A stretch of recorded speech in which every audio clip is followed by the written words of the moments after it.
segment is a question segment. So what I'm going to be doing is looking down a lot like that at the list of questions I have, about 5 minutes, see how many I get out, then we'll do another one.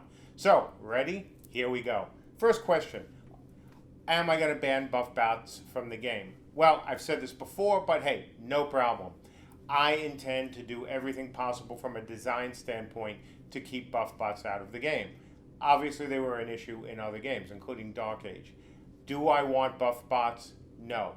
Can you do it 100%, banning all buff bots? Well, if you define a buff bot as something that is being run by another player while they're running their main account, for example, to heal them, and they're moving actively, you can't detect that unless, of course, you want to start banning multiple accounts from an IP address, and then there are ways around that. And frankly, we want families to play this game. We want people to play with their spouses, with their significant others, etc. But again, the key is we want to do everything from a design perspective to make buff botting almost impossible. One simple example, we all know from Camelot the old trick of leaving a bot inside the walls to keep healing and keep buffing.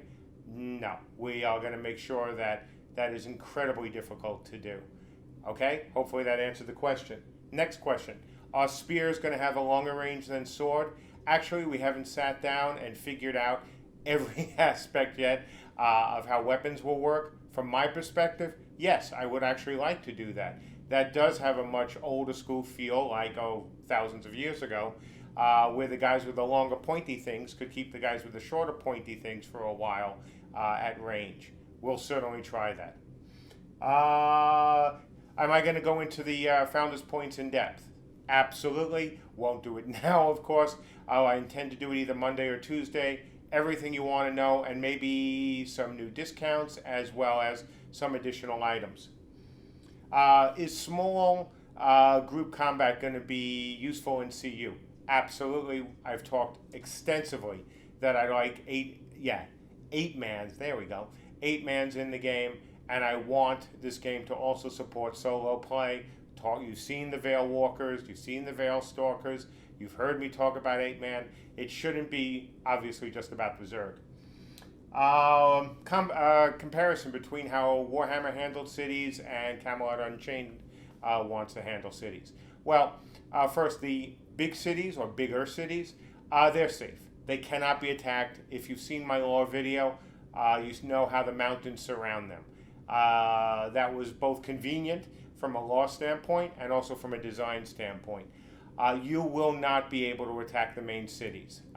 Sorry, I wish that could happen. On the other hand, you're going to do something even better. You're going to get to burn down people's cities. You're going to be able, or towns at least, you're going to be able to really attack all their structures. So, no, you won't have the ability to take over the safe areas, but everything else is fair game. Anything in the main world is fair game. So I think it's a pretty good trade-off. Burn, salvage, deconstruct, and not be able to take the safe city. Well, here's a good one. Here's a really, really good one. Which game do I want to emulate in terms of combat systems? So, not an easy question. Very complicated because that involves whether we're going to have tab targeting, reticle targeting, swing and hit based on where you're facing. But here's what I can say, and then I will have a bigger update on combat, probably not today, but certainly over the next 3 days. Key for us, fluid combat, responsive combat, immersive combat. Sounds like buzzwords, I'm sorry, but Andrew and I really do care about that. I love certain aspects of Guild Wars 2.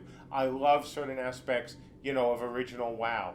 I want our game to have, again, a very fluid system. And the one thing I will say, and this will, I know I'll touch on in another question, I love positionals, I love reactives. I really want this to be, fortunately, that's not for here.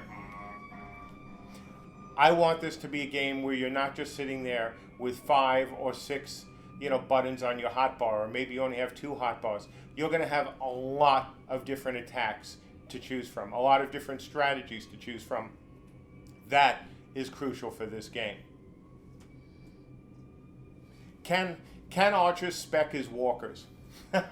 I can imagine why some people would ask that. Honestly, I don't know right now. Simply because, one, the archer class is a stretch goal, and second, as I've said in the video, I'm not even sure that this is the mechanic I want to use. It's an interesting mechanic. Obviously, it's generated a lot of talk from you guys, but it is something we're going to look at for possible inclusion, but not definite inclusion. I will talk about archers a little bit in another question. Okay, that's it for this update. Be back soon.